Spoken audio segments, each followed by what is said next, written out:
Hey, John here. Here's lick of the day number 2. This one is in B Aeolian and it's all about alternate picking.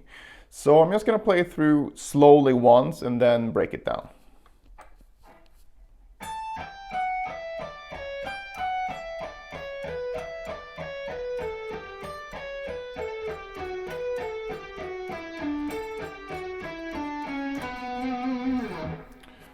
So it's all descending, alternate picking using 3 notes per string. And like I said, we're using B Aeolian, and B Aeolian is just a fancy name for the B natural minor scale. So it's just the normal minor scale with the flat 6. All right, so we start here on the 17th fret of the high E string, and the first shape goes like this. Starting this with a downstroke. Move down to the next set of 6, so I'm starting here on 15th fret. Combine those two. Then we'll restart the whole thing on the B string in the previous position. So, same fret. Right, and then move down to the next position on the same string group. So those two together. Then we continue that to on the G string, which will be the last string group. So G and D. We'll start on 16 here. Then the next one. Combine those two. And then I end here on the root. So from the beginning.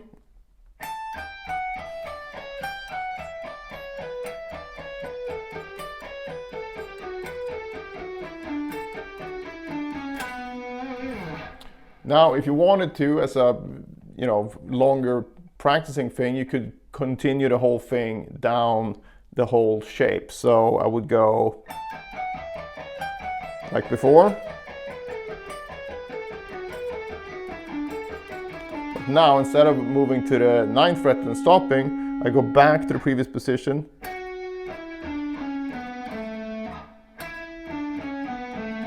And the last one. So you can go on the whole way. So.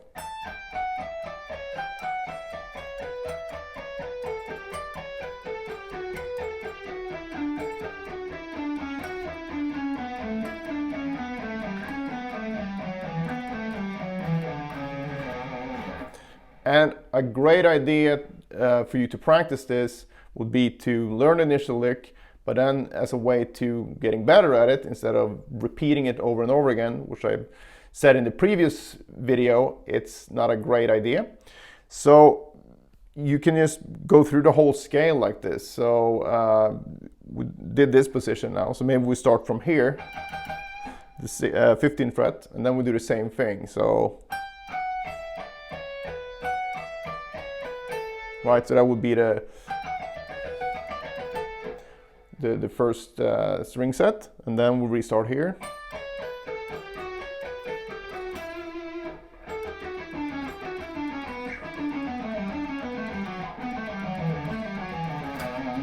Right, so, and then start on this one,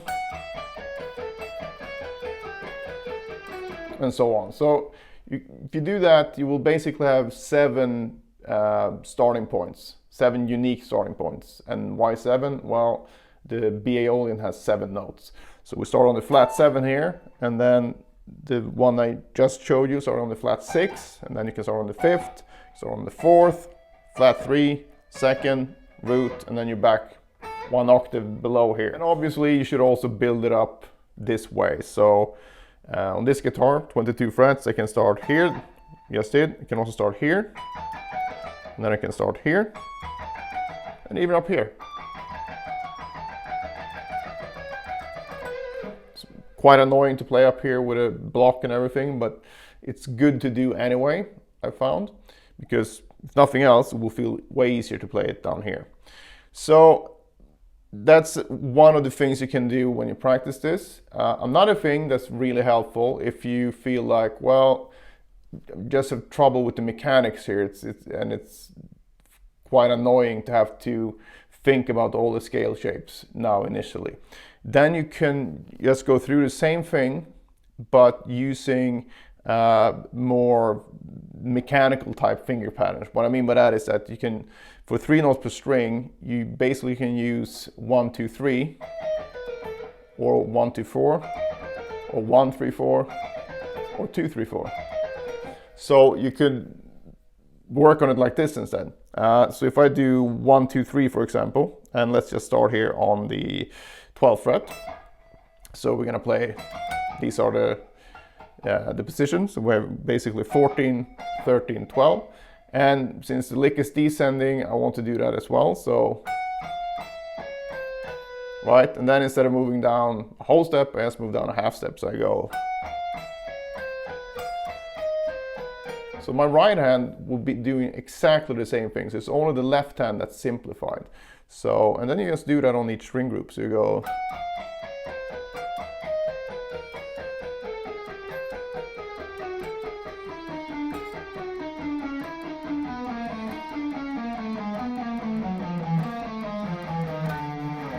And then you do that with all the fingerings. And in this case, we have 3 more. We have 1, 2, 4.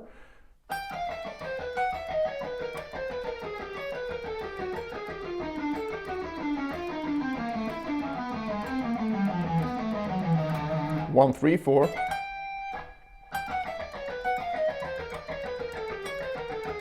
And like I said, the right hand is exactly the same.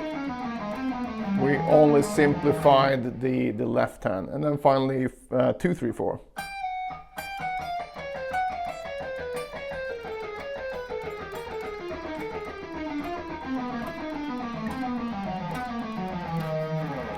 And this one is very easy to just move up and down the fretboard as well.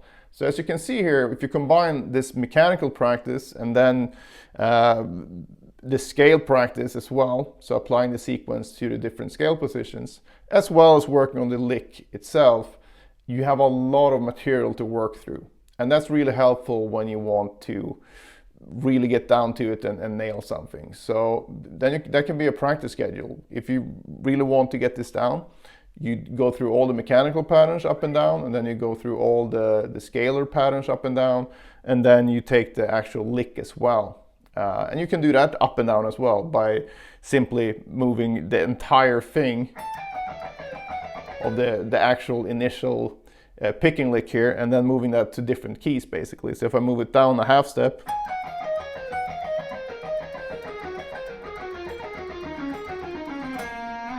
we're playing in B flat. Then from A,